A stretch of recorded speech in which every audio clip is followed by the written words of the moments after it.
Student pre board का 10th class का question paper है ये। इसका हमने सेक्शन ए और सेक्शन बी कर लिया था, तो अब हम इसका स्टार्ट कर रहे हैं सेक्शन सी।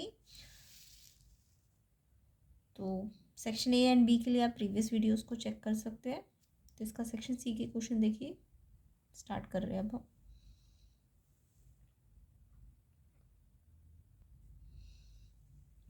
तो ये क्वेश्चन पेपर है इसका, देखिए सेक्शन ए यहाँ से हमने स्टार्ट किया था। तो इसके लिए आप चेक कर सकते हैं इसका प्रीवियस वीडियोस को, प्रीवियस पार्ट्स को, डिस्क्रिप्शन में आपको लिंक मिल जाएंगे।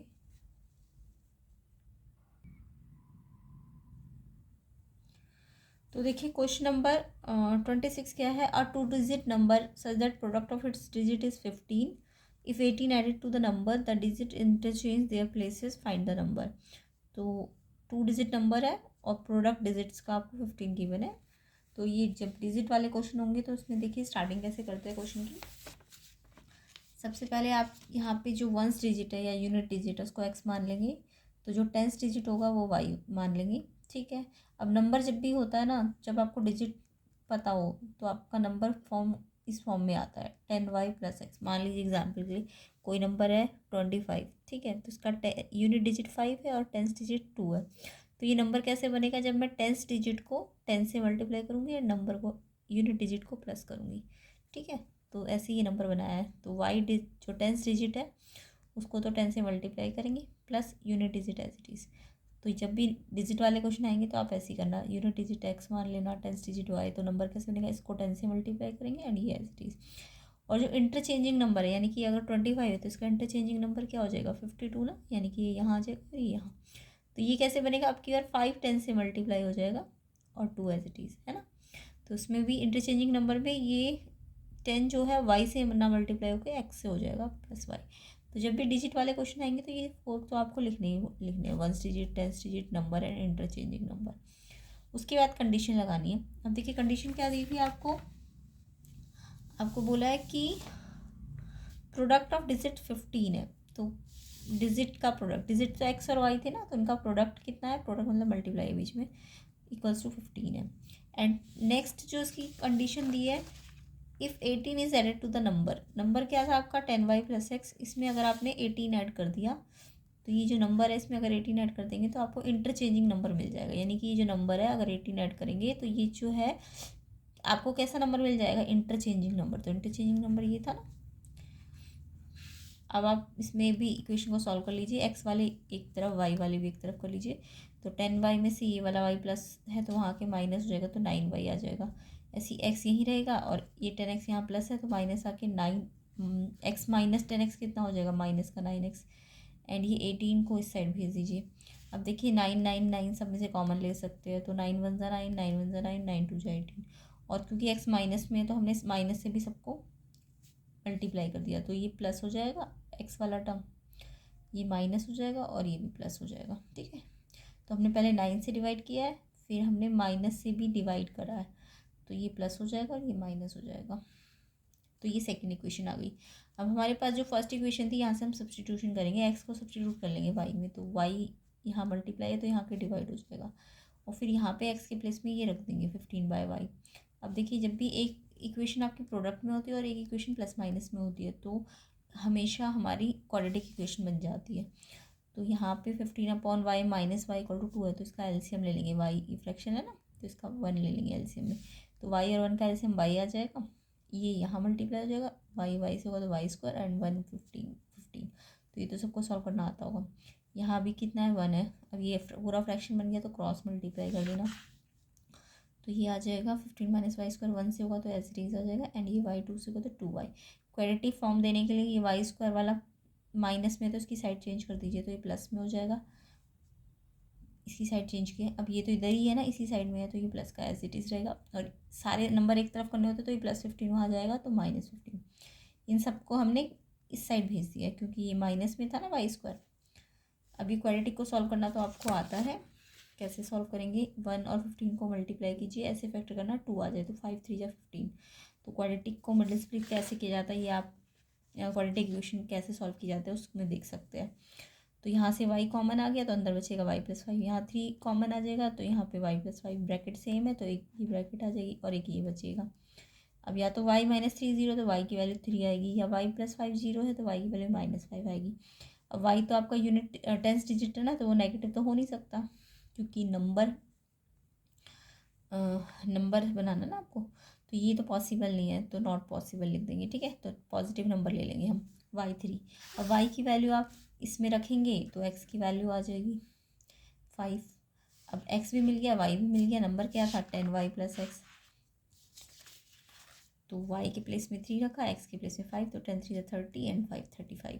अब देखिए आप अगर क्या करें, अगर कंडीशन लगाए जो आपको बोली थी कि इनका डिजिट्स का प्रोडक्ट तो 15 ही आ रहा है, यस 3 5 15, और आपको बोला था कि ये जो नंबर है अगर इसमें आप 18 प्लस करें तो आपको देखिए 18 प्लस करके क्या मिल रहा है 53 मिल रहा है ना, और ये जो नंबर मिल रहा है 35 का क्या है, इंटरचेंजिंग नंबर ही तो आ रहा है, तो आप ऐसे करके इसे चेक भी कर सकते हैं।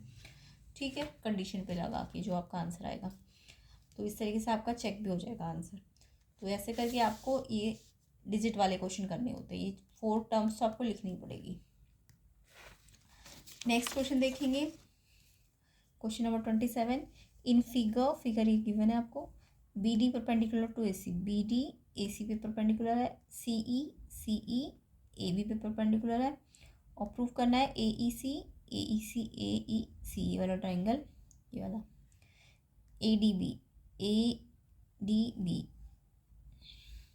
के सिमिलर है। सिमिलर के लिए आपको कोई भी दो एंगल इक्वल करने हैं, तो आपको दिख ही रहा है इस वाले ट्रायंगल में और इस वाले ट्रायंगल में ए एंगल तो दोनों में आ रहा है, इस वाले ट्रायंगल में भी ए एंगल आ रहा है देखो, और इस वाले ट्रायंगल में भी ए एंगल आ रहा है ना। तो एंगल ए तो दोनों में क्या है, एंगल ए देखो इस ट्रायंगल में भी है और एंगल ए इस ट्रायंगल में भी है, तो कॉमन है ये वाला एंगल तो। ठीक है, दूसरा आपको एक कंडीशन तो दी थी परपेंडिकुलर की, तो इस वाले ट्रायंगल में भी ये एंगल 1 मान लो, और इस ट्रायंगल में भी ये वाला एंगल 2, या फिर इसका नाम ही लिख दो ए ई सी इस वाले ट्रायंगल में, और ए डी बी इस वाले ट्रायंगल में इक्वल है ईच 90 डिग्री। तो जब भी कोई ट्रायंगल के दो एंगल इक्वल हो जाते हैं, तो यानी थर्ड एंगल तो अपने आप इक्वल हो जाएगा, तो हम बोलेंगे ट्रायंगल क्या है, सिमिलर एंगल से। तो ट्रायंगल सिमिलर होते हैं, तो आपको पता है अगर ये ट्रायंगल इस ट्रायंगल के सिमिलर है, इसको नाम बहुत ध्यान से लिखना। देखो अगर आप इसको इसके ए और इसके ई से घुमा रहे हो ना, इसको ए क्योंकि ये एंगल ही तो इक्वल है, तो ए से इस पे ई पे घुमा रहे हो, इस वाले ट्रायंगल पे, इस वाले पे ए से ई पे ऐसे घुमाया ना, इस ई पे, तो इसका नाम क्या पड़ा ए ई सी। अगर दूसरे वाले ट्रायंगल का नाम लिखना है ना, तो उसको भी वैसे ही घुमाना, ए से इसके डी पे, तो ए से किस पे घुमाओगे डी पे, इसको ए से ई पे घुमाया ऐसे नाम लिखा, तो इसको कैसे घुमाओगे ए से डी पे, ए डी डी। ठीक है, अगर आप नाम प्रॉपर लिखोगे तो आपकी जो रेशियो है ना वो बिल्कुल करेक्ट आएंगे। तो आपको क्या लाना है ए सी, तो इसकी अगर ए सी ली है तो इसकी कौन सी साइड लेनी पड़ेगी, जैसे ए सी ये है ना ये दो, तो ए बी इसके नीचे लिखनी पड़ेगी। ऐसी अगर इसकी ई सी ले रहे हो ई सी, तो इसकी क्या लेनी पड़ेगी डी बी। तो अगर आप ये नेमिंग इसके अकॉर्डिंग करोगे तो आपकी ये जो कॉरस्पॉन्डिंग साइड के रेशियो है वो बिल्कुल सही बनेगी। तो कॉरस्पॉन्डिंग साइड्स के रेशियो क्या होते हैं, इक्वल होते हैं, क्योंकि ट्रायंगल सिमिलर है। तो यही तो आपको प्रूव करना था ना, ये सिमिलर ट्रायंगल प्रूव करने थे। अब आपको बोला था ए सी, यानी इसका ए सी लिया तो इसका ए भी लेंगे, इसका ई सी लिया तो इसका डी भी लेंगे, तो ऐसे करके ये प्रूव हो जाएगा। नेक्स्ट क्वेश्चन देख लेते हैं, question number 28। Find the distance between the pair of points this, ये एक पेयर है और एक ये पेयर है, तो ये पेयर में ये x1 हो जाएगा और ये y1, ये x2 हो जाएगा और ये y2, कॉमा देखिए यहाँ पे ना x2 और ये y2। तो यहाँ पे देखिए ये पॉइंट, ये पेयर दिए हुए आपको, इसको a मान लीजिए, इसको b मान लीजिए, और डिस्टेंस निकालना है a और b का। तो ये a के कोऑर्डिनेट x1 y1 है और ये x2 y2 है। ये भी डिस्टेंस फॉर्मूला कैसे लगता है, x2 माइनस x1 का whole square plus y2 minus y1 का होल स्क्वायर। ये तब लगता है जब आपको कोऑर्डिनेट्स दिए होते हैं। तो x2 आपका ये है ना पूरा, तो आपने ये लिख दिया माइनस ए कॉस अल्फा, ये अल्फा होता है माइनस ए कॉस अल्फा, इसमें से माइनस करना है x1 ये ए साइन अल्फा, और उस पर क्या लगाना है स्क्वायर, फिर प्लस का साइन, फिर y2 क्या है ये पूरा b साइन अल्फा, फिर माइनस होता है बट यहाँ पे भी माइनस है क्योंकि, तो ये प्लस हो जाएगा। ठीक है, फॉर्मूले में माइनस है बट ये जब लिखोगे तो ये भी माइनस है तो ये प्लस हो जाएगा। और y1 क्या है ये b कॉस अल्फा, इस पर क्या लग जाएगा होल स्क्वायर। तो ये तो आपको डिस्टेंस फॉर्मूला आता होगा लगाना। अब देखिए अब का क्या दिख रहा है, आइडेंटिटी बन रही है ए बी का होल स्क्वायर की। अब देखिए यहाँ भी माइनस है और यहाँ भी माइनस है, तो अगर आप माइनस ए को कॉमन ले लो इन दोनों में से, ठीक है, तो ये भी प्लस में बचेगा अंदर और ये भी प्लस में बचेगा, है ना। और माइनस ए बी स्क्वायर पे, क्योंकि पूरा ही स्क्वायर पे, तो माइनस ए बी स्क्वायर पे तो ए स्क्वायर प्लस का ही आ जाएगा। समझ आया। तो ये आइडेंटिटी आपको ए प्लस बी का होल स्क्वायर की लगानी है। A square cos square alpha plus sine square alpha 2 sine alpha cos alpha, क्योंकि ए स्क्वायर सबके बाहर है तो सबसे अंदर मल्टीप्लाई हो जाएगा, ठीक है। सेम ऐसे ही यहाँ भी एंट्री लगा दीजिए, ए प्लस बी का होल स्क्वायर की। ए स्क्वायर यानी बी, ए इसका पूरे का स्क्वायर है ना, तो बी पे भी स्क्वायर आएगा और इस पर भी स्क्वायर आएगा। फिर इसका स्क्वायर करेंगे, फिर 2ab 2 इंटू ए इंटू बी करेंगे तो ये आ जाएगा। अब देखिए कॉस स्क्वायर अल्फा और साइन स्क्वायर अल्फा आपको पता है, जब कॉस स्क्वायर थीटा सेम हो दोनों की, तो cos square theta plus sine square theta 1 होता है। तो आप क्या करें, ए स्क्वायर कॉमन ले लो, तो ये cos square plus sine square alpha कितना हो जाएगा, 1 हो जाएगा। सेम ऐसे यहाँ भी बी स्क्वायर कॉमन ले लो, तो अंदर क्या बचेगा, sign square alpha plus cos square alpha. दोनों के थीटा अगर सेम होते हैं तो ये आइडेंटिटी होती है, sign square alpha plus cos square alpha 1 होता है। और ये देखो ये 2a square sine alpha cos alpha 2b square sine alpha cos alpha, तो यहाँ पे 2b कॉमन है दोनों में से, साइन अल्फा कॉस अल्फा भी दोनों में आ रहा है, तो बाहर ले लिया। अंदर इसमें से क्या बचा, एक ए स्क्वायर बचा और इसमें से क्या बचा, बी स्क्वायर, ठीक है। तो कॉमन ले लिया इन दोनों में से हमने ये, और फिर अंदर इसमें से ये बचेगा और ये बचेगा। अब आपको दिख रहा है, मैंने बोला ये आइडेंटिटी है तो ये 1 है, तो ए स्क्वायर 1 से मल्टीप्लाई होगा तो ए स्क्वायर बचेगा। ऐसे बी स्क्वायर 1 से मल्टीप्लाई होगा तो बी स्क्वायर बचेगा। अब आपने क्या करा, ये देखो A square plus B square है और प्लस में 2 sine alpha cos alpha A square plus B square है, तो देखो यहाँ भी ए स्क्वायर बी स्क्वायर आ गया और इधर भी ए स्क्वायर बी स्क्वायर आ गया, तो हमने A square plus B square common ले लेना है, ठीक है। तो जब यहाँ पे A square plus B square common ले लिया तो यहाँ पे तो कुछ नहीं बचा, कितना बचा, 1 बचा, है ना। और यहाँ से हमने ये कॉमन लिया है, तो इसमें से क्या बचेगा, ये बचेगा। अब आपको क्योंकि ये रूट लगा है तो कुछ ना कुछ अगर बाहर निकल जाए रूट से, तो आपको दिख रहा है कि ये 2 साइन अल्फा कॉस अल्फा, यानी कि अगर ये 2ab है तो 1 में ए स्क्वायर बी स्क्वायर बनना चाहिए, है ना, कुछ ऐसा आइडेंटिटी बननी चाहिए। तो आपको पता है 1, ये ए क्या है मेरे पास, साइन अल्फा और बी क्या है, कॉस अल्फा, तो ये क्या है, ये नहीं लिख सकती मैं sign square alpha plus cos square alpha, क्योंकि 1 की जगह हम लिख सकते हैं ना sign square alpha plus cos square alpha, तो हमने ए 1 की जगह ये लिख दिया sign square alpha plus cos square alpha और ये एज इट इज़। तो इससे क्या होगा, ये आइडेंटिटी बन गई A square plus B square plus 2ab, क्योंकि हमें दिख रहा था कुछ कुछ ऐसा ही है 2ab, तो हमने सोचा कि इसे क्यों ना ए स्क्वायर प्लस बी स्क्वायर बनाया जाए। तो ए क्या है हमारे पास, साइन अल्फा, और बी क्या है, कॉस अल्फा, और इस पर स्क्वायर लगाएंगे तो ये जो आइडेंटिटी है sine square plus cos square वो 1 ही होती है। तो हमने इस 1 को ऐसे रिप्लेस कर दिया, जैसे यहाँ पे तो हमने इनके प्लेस में 1 लिख दिया था, अब हमने 1 को इस आइडेंटिटी में चेंज कर दिया ताकि ये पूरा आइडेंटिटी बन जाए, A square plus B square 2ab। ये आइडेंटिटी होती है ए प्लस बी का होल स्क्वायर की। तो रूट के अंदर कोई चीज़ स्क्वायर में होती है पूरी की पूरी, तो वो रूट से बाहर आ जाती है ना। और बट ये तो अलग अलग पे स्क्वायर है और बीच में प्लस का साइन है, तो ये रूट से बाहर नहीं आ पाएगा। हाँ अगर यहाँ इनटू होता तो ए भी बाहर आ जाता और बी भी बाहर आ जाता, बट ये प्लस में है पूरा, तो ये अलग अलग पे स्क्वायर है ना, पूरे पे स्क्वायर होता तो आता बाहर, तो ये अंदर ही रहेगा रूट के, तो ये इसका डिस्टेंस फॉर्मूला आ जाएगा। तो ऐसे करके आपको ये सारी सिंप्लीफिकेशन करनी है। तो जब कोऑर्डिनेट्स आपको ऐसे दिए होंगे तो ध्यान से सिंप्लीफिकेशन करना। नेक्स्ट क्वेश्चन है 28 का ही चॉइस वाला, find the coordinates of the point which divide the line segment joining the point this and this in 3 equal parts. तो देखो 2 कोऑर्डिनेट्स दिए है, एंड लगा तो ये एंड्स के पॉइंट होते हैं, एंड जहाँ भी लगाओ तो एंड में लिखना होता है। तो आपको ये लाइन बना लेनी होती है कोऑर्डिनेट जब भी दिए हो, और जो एंड वाले पॉइंट होते हैं ए एंड डी एंड, एक पॉइंट इस एंड पे आ जाएगा, एक पॉइंट इस एंड पे आ जाएगा। और आपको बोला है कि ए कोऑर्डिनेट ऑफ पॉइंट्स निकालने, एक पॉइंट नहीं निकालना, कोऑर्डिनेट ऑफ पॉइंट निकालने हैं, जो कि ये जो इन दोनों से जो लाइन बनी है ना उसको 3 पार्ट्स में डिवाइड करेंगे। तो देखो ये पूरी लाइन 3 पार्ट में डिवाइड हो रही है, एक यहाँ पे, फिर एक यहाँ पे और एक यहाँ पे, यानी कि अंदर कितने कोऑर्डिनेट्स होंगे, 2 कोऑर्डिनेट होंगे तभी तो 3 पार्ट्स बनेंगे। एक पी कोऑर्डिनेट है, मान लो उसके पॉइंट एक्स वाई, और एक क्यू पॉइंट है उसके मान लो एक्स डैश वाई डैश है। अब जब हम पी के कोऑर्डिनेट निकालेंगे, जब भी एक पॉइंट किसी लाइन को किसी रेशियो में डिवाइड करता है तो हम सेक्शन फॉर्मूला लगाते हैं, पता है ना, तो उसके कोऑर्डिनेट निकल जाते हैं। तो हमें इस पॉइंट के कोऑर्डिनेट निकालने जो इस लाइन को किस रेशियो में डिवाइड कर रहा है ये खुद सोचना है। देखो अगर टोटल 3 पार्ट्स बने तो ये पॉइंट ने ये सबसे आगे आया ना पॉइंट, तो ये आगे 1 पार्ट है और पीछे कितने हैं इसके 2 पार्ट है ना, यानी ये पी पॉइंट इस लाइन को किस रेशियो में बांट रहा होगा, 1:2 में। तो आप सेक्शन फॉर्मूला लगाएंगे। सेक्शन फॉर्मूला सबको पता है। इसका एक्स कोऑर्डिनेट कैसे आएगा, ये x1 y1 होता है, ये x2 y2 होता है। तो एक्स कोऑर्डिनेट कैसे आता है, इसके इस वाले रेशियो को तो इसके एक्स वाले कोऑर्डिनेट से मल्टीप्लाई करना, ऐसे क्रॉस करना होता है। इसको इससे मल्टीप्लाई और इसको इसके एक्स वाले से। जब एक्स निकालते हैं ना तो ये जो रेशियो, जब भी हम एक्स पॉइंट निकालते हैं ये वाला, तो कैसे करते हैं, ये जो रेशियो होता है ये आगे वाला, ये मल्टीप्लाई होता है इसके आगे वाले एक्स से। हाँ, एक्स निकाल रहे तो एक्स वाले से ही होगा, ये वाला इस एक्स से और ये वाला इस एक्स से। ठीक है, 8 को 1 से किया, 5 को 2 से किया, और प्लस प्लस होता है ना सेक्शन फॉर्मूला में। और नीचे जो रेशियो होता है उनका प्लस कर देते हैं, 1 + 2। तो इसे सॉल्व करेंगे तो 8 + 10/3 18/3 यानी 6 आ जाएगा। तो एक्स पॉइंट तो मेरा आ गया 6। ऐसे ही वाई पे भी सेक्शन फॉर्मूला लगाइए, वाई का भी ऐसे कर रही है।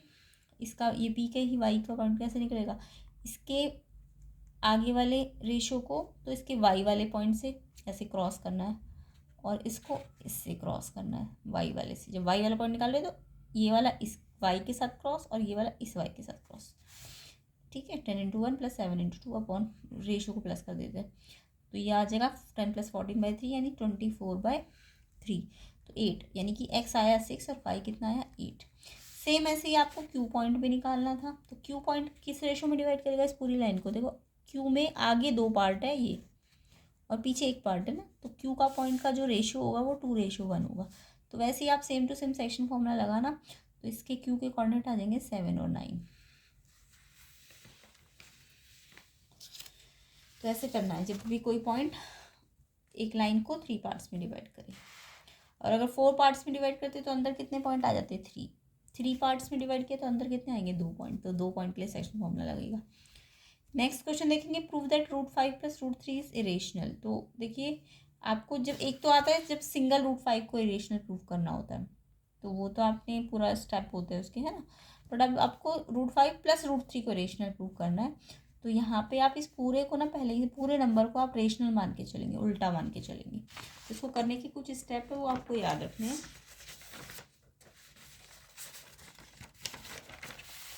तो देखिए सबसे पहले आप क्या करेंगे, पूरा जो √5 + √3 है इसे रेशनल मान लेंगे, उल्टा मतलब इरेशनल बोला है बट आप रेशनल मानना।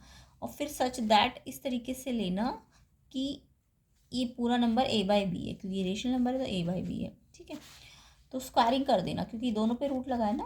तो आपको सिंगल पे रूट लाने के लिए क्या करनी है, स्क्वायरिंग करनी है। तो ये यहाँ भी स्क्वायरिंग करेंगे, यहाँ भी करेंगे, तो इस पे होल स्क्वायर लग गया और इस पे स्क्वायर लग गया।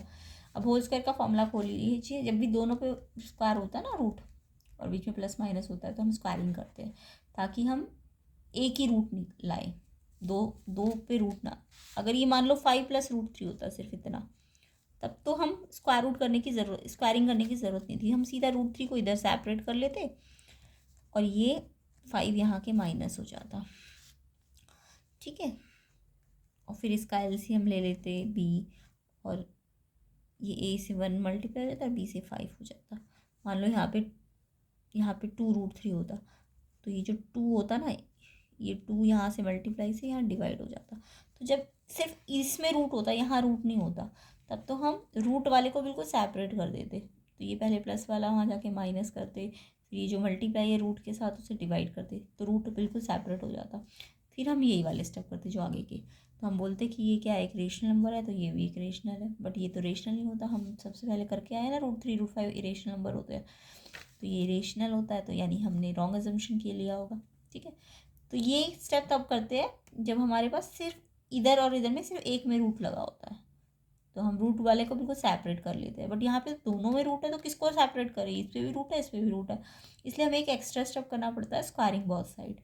जब आप स्क्वायरिंग बोथ साइड करोगे तो देखो ये आइडेंटिटी बन गई, a + b का होल स्क्वायर, a² + b²। जब रूट पे स्क्वायर होता है तो 5 रूट हट जाता है ना, a पे स्क्वायर यानी √5 का स्क्वायर तो 5 आ जाएगा, √3 का स्क्वायर 3 आ जाएगा, फिर 2 × a × b। a क्या है हमारा √5 और √3। अब आपको न पता ये भी नंबर है ये भी नंबर है, तो प्लस हो जाएंगे 5 3 8, बट ये इनके साथ प्लस नहीं हो पाएगा क्योंकि ये रूट वाली टर्म है। हाँ, रूट वाली टर्म देखो इससे तो मल्टीप्लाई नहीं हो सकती, तीनों मल्टीप्लाई नहीं होंगे। हाँ, रूट वाले से मल्टीप्लाई हो सकता है, तो 5 3 या 15 रूट आ जाएगा, बट ये इस अलग से लिखा जाएगा। तो इसके लिए आपको रूट के सॉल्व करने आने चाहिए। ठीक है, तो अब आपका ये क्वेश्चन ऐसा ही नहीं बन गया जैसे ही बताया था।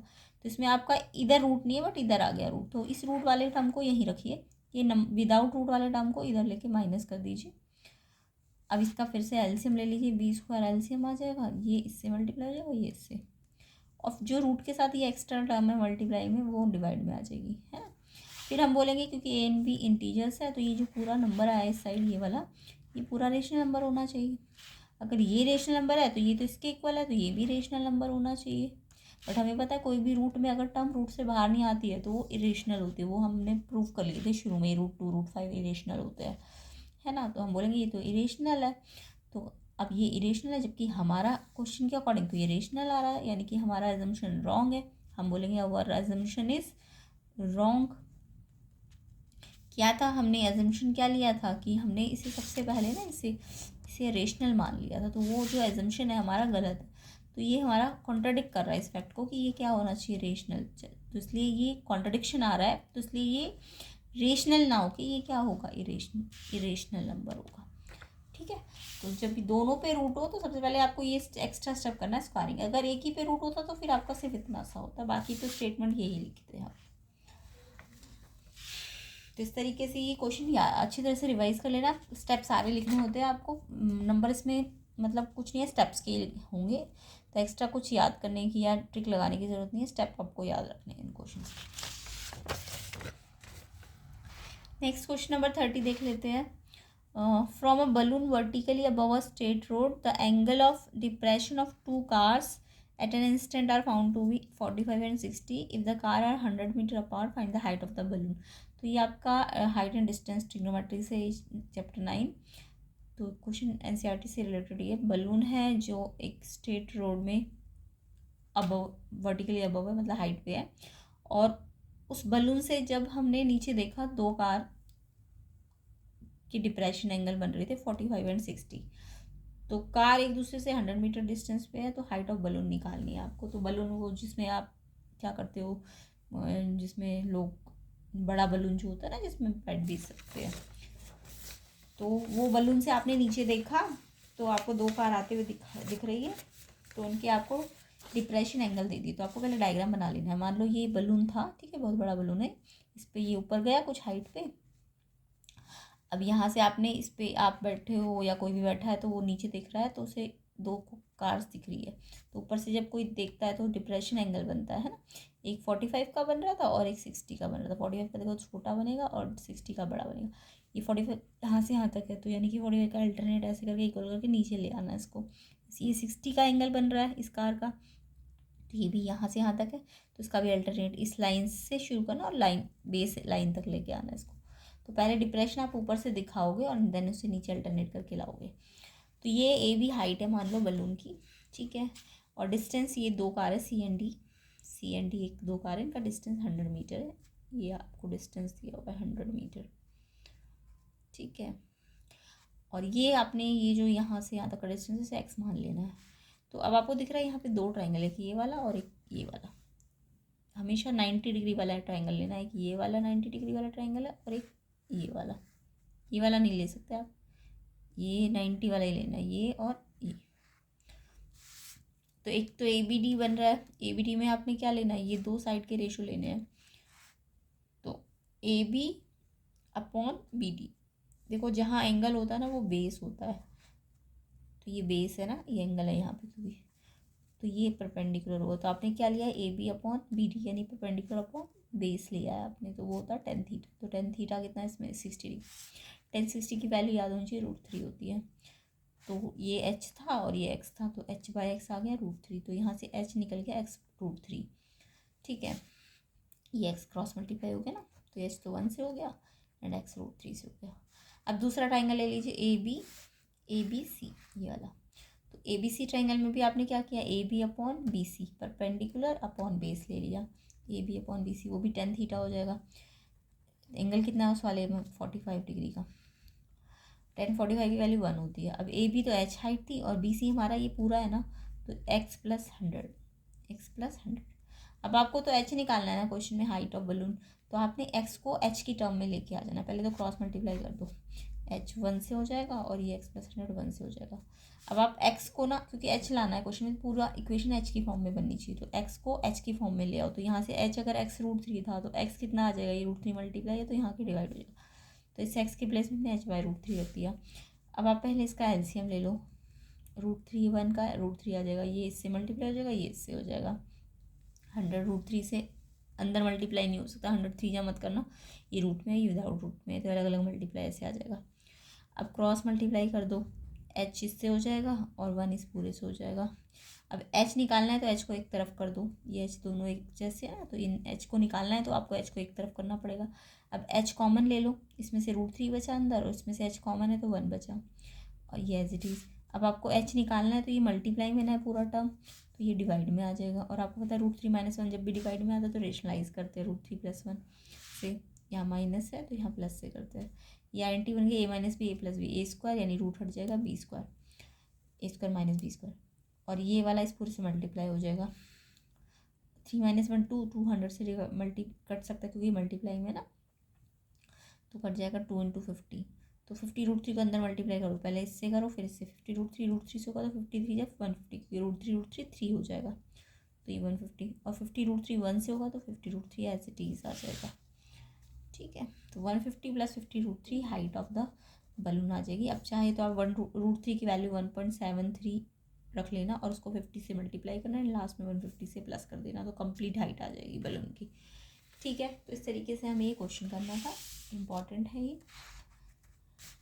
नेक्स्ट क्वेश्चन देख लेते हैं, इसका ही चॉइस वाला क्वेश्चन है। The angle of elevation of an aeroplane from a point of the ground is 60। From a flight of 15 second the angle of elevation changes 30 degree. Aeroplane is flying at a constant height 1500 √3 metre. Find the speed of the plane in 15 second. तो देखो इस question को, ये तो NCERT का ही question है कि पहले एक एरोप्लेन था, वो कुछ हाइट पे चल रहा था और 15 सेकंड के बाद वो थोड़ा आगे चला गया होगा, है ना। तो मान लो ये एरोप्लेन है, ठीक है, पहले ये ग्राउंड से इस हाइट पे था, तो ये कितना एंगल बना रहा था ग्राउंड के साथ, 60 डिग्री। अगर ये ए बी हाइट पे था तो ये कितना एंगल बना रहा था, 60 डिग्री का। आफ्टर 15 सेकेंड देखो ये बलून यहाँ से यहाँ आ गया होगा, 15 सेकेंड में यहाँ से यहाँ, तो मान लो 15 सेकेंड में इसने कुछ डिस्टेंस कवर किया होगा यहाँ से, ठीक है। मान लो ये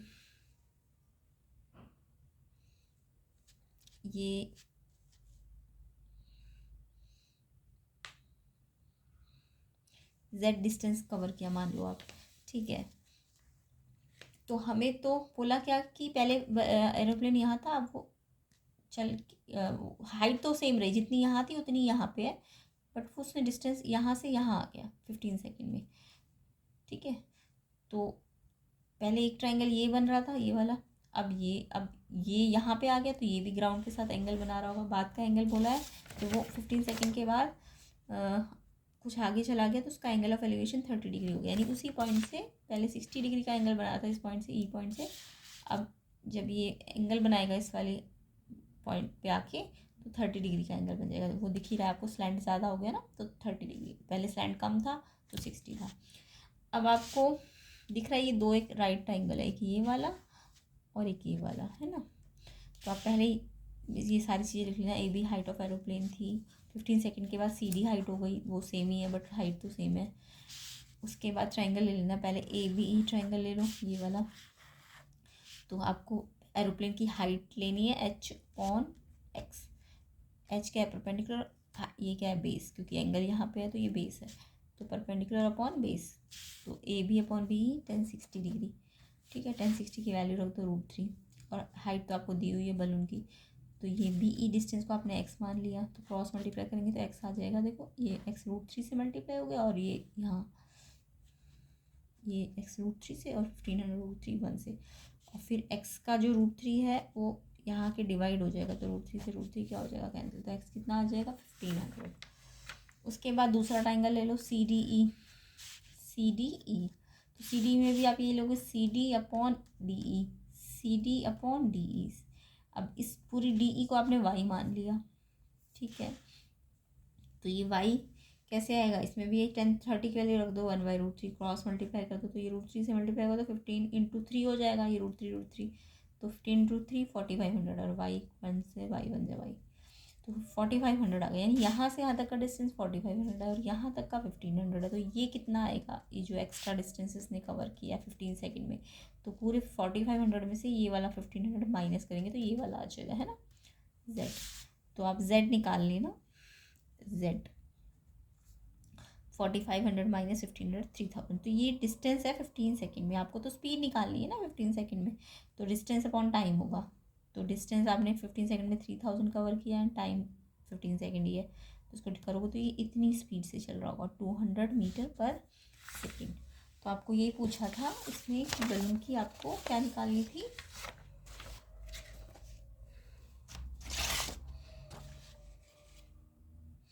स्पीड निकालनी थी किलोमीटर पर आवर में। तो आपने ये मीटर पर सेकंड में निकाल ली ना, मीटर पर सेकंड में, तो ये किलोमीटर पर आवर पे निकालने के लिए आपको क्या करना पड़ेगा, इसको जब मीटर पर सेकंड को किलोमीटर पर आवर में चेंज करते हैं तो क्या करते हैं हम 18/5 से कि 5/18 से,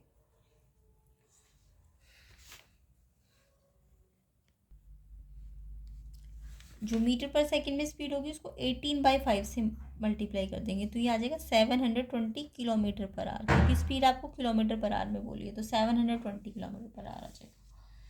ठीक है, अब इसका लास्ट क्वेश्चन देखते हैं सेक्शन सी का। ये आपका मीन से है, find the mean, step division method से करना है आपको। तो क्लासेस दी हुई है, क्लास इंटरवल और फ्रीक्वेंसीज गिवन है। तो जब भी ऐसा हो और स्टेप डिवीजन से करना हो तो आपको सबसे पहले तो क्लास इंटरवल दिया है तो आपको एक्स निकालना पड़ेगा, है ना। अब ये एक्स को हम कहते हैं क्लास मार्क। क्लास मार्क निकालने का तरीका होता है lower limit upper limit divide by 2।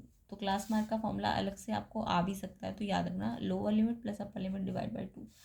तो पहले इसकी क्लास मार्क निकालेंगे, इनको प्लस कीजिए लोअर लिमिट और अपर लिमिट को, ये लोअर होती है अपर, इनको प्लस करो 20 और 2 से डिवाइड करो तो 10 आ जाएगा। इनको प्लस करो 15 और 25 40 को 2 से डिवाइड करो तो 20। तो ये फॉर्मूला याद रखना क्लास मार्क निकालने का। ठीक है, क्लास मार्क एक्स यानी मिड पॉइंट भी कहते हैं इसको हम। तो फिर इसको इससे प्लस करो 2 से डिवाइड करो, तो ये गैप हमें पता चल रहा है ना 10 का आ रहा है, तो हम आगे के अपने आप निकाल देते 30 40 50 60 70। अब आप इसमें से कोई भी बीच वाला नंबर है ना जो उसे ए मान लो, तो जैसे यहाँ पे ये बीच में आ रहा है ऑलमोस्ट, तो ये ए मान लो। अगर मान लो 6 टर्म्स होती, यहाँ तो 7 है तो बिल्कुल बीच में ही आ रहा है, बट अगर 6 होती तो या तो आप थर्ड नंबर वाले को ए मान लेते या फोर्थ नंबर वाले को। ठीक है, अब ये ए मान लिया आपने। अब देखो डी यू निकालना होता है हमको, कैसे निकलता है वो, एक्स में से हम ए को माइनस करते जाएंगे। तो एक्स कितना है 10, उसमें से ए को माइनस करो 40 को माइनस करो, तो 10 में से जब आप 40 को माइनस करोगे तो देखो -30 आएगा, है ना, क्योंकि 10 एक्स पहले आना चाहिए। एक्स क्या है 10, उसमें से माइनस करो 40, तो 10 - 40 -30। और एच क्या होता है, ये जो गैप है इनका, इसे हम क्लास साइज कहते हैं। गैप को क्या कहते हैं, क्लास साइज। कितने का गैप है 10 का, तो क्लास साइज से हम डिवाइड करते हैं। एच क्या होता है, क्लास साइज। तो एच कितना है 10, तो ये कितना आ जाएगा -3। ठीक है, सेम ऐसे ही 20 में से 40 को माइनस करो -20 और फिर 10 से डिवाइड करो, क्योंकि 10 ही तो इनका गैप, तो 2 आ जाएगा। 30 में से 40 को माइनस करो -10, फिर 10 से डिवाइड करो, फिर 40 में से 40 को माइनस करोगे तो कितना आ जाएगा 0। 50 में से 40 को माइनस करोगे तो 10 आएगा प्लस का, क्योंकि अब बड़ा 50 हो गया। तो 10 को फिर 10 से डिवाइड करोगे तो कितना आ जाएगा 1। 60 में से 40 को माइनस करोगे तो 20 प्लस का, और फिर 10 से डिवाइड करो तो 2। 70 में से 40 को माइनस करोगे तो 30, और फिर 2 से डिवाइड, सॉरी किससे डिवाइड करना है 10 से, तो 3 आ जाएगा। तो इस तरह से नंबर्स आ जाएंगे -3 -2 -1 0 1 2 3, तो ऐसे पैटर्न बन जाता है। उसके बाद आप नेक्स्ट स्टेप करते हो स्टेप डेविएशन के लिए। पहले तो डी यू निकालने का समझ आ गया, पहले एक्स बनाना है। एक्स बनाने का तरीका क्या है, lower plus upper divide by 2। Then आपको एक्स में से ए बीच का नंबर मान लेना, उसमें से माइनस करो और एच से डिवाइड करो। एच समझ आ गया, गैप, क्लास साइज या क्लास विड्थ भी कहते हैं इसको। तो ये पैटर्न बन जाएगा। अब एफ फ्रीक्वेंसी जो दी है उसको इससे मल्टीप्लाई कर दो, एफ को डी यू से, तो ये इससे मल्टीप्लाई करोगे तो -18। 10 को 2 से करोगे -20, 16 1 16 माइनस का है ना, एक माइनस होता है मल्टीप्लाई में तो माइनस लगेगा। फिर 0 से करोगे तो 0 आ जाएगा। 24 को 1 से करोगे 24 प्लस का, 8 2 जा 16, 7 3 से 21। अब देखो जब इसका टोटल करोगे ना तो माइनस वाले टोटल अलग करना साइन माइनस का, प्लस वाले टोटल अलग करना प्लस का साइन, फिर माइनस प्लस क्या करते हैं माइनस कितना आएगा 7, और जो बड़ा है ये बड़ा है ना प्लस का साइन, अगर ये बड़ा होता तो माइनस का आ जाता। अब मीन का फॉर्मूला लगाएंगे A plus sigma F D U. Sigma F D U मतलब ये टोटल जो आया है, एफ डी यू का जो टोटल आता है उसको सिग्मा कहते हैं, ठीक है। तो सिग्मा एफ डी यू, और सिग्मा एफ का मतलब एफ का टोटल, एफ का टोटल करके देखना 86 आएगा। इनटू में एच, एच क्या है क्लास साइज, एच क्या है क्लास साइज। अब ये वैल्यू रख दीजिए सारी, ए 40 है, सिग्मा एफ डी यू 7 आया है प्लस का आया था ना, सिग्मा एफ 86 आया है, इनटू में एच कितना है 10। अच्छा ये पहले सॉल्व करना है, बाद में ए प्लस करना है। अब पहले इसको इससे मल्टीप्लाई हो रहा है तो कैंसिल कर दो, फिर ये इससे मल्टीप्लाई और ये डिवाइड, 35 ऊपर अंदर रखना है डिवाइड में और 43 बाहर रखना है, न्यूमरेटर हमेशा अंदर और डिनोमिनेटर बाहर, तो ये 0 पॉइंट समथिंग 8 आ गई, 0.8। अब इसे प्लस कैसे करना है, 40 पे पॉइंट नहीं है तो पॉइंट ऐसे लगा देना, इसके बाद ऐसे प्लस करना है, तो ये आएगा 40.8। तो पहले ये पूरा सॉल्व करना है और लास्ट में 40 से प्लस करना है। समझ आया? तो इस तरीके से इस पूरे मेथड को मीन वाला तरीका है, बट ये स्टेप डेविएशन से है, तो ये स्टेप आपको याद रखने हैं, ठीक है। तो ये सेक्शन सी आपका कंप्लीट होता है।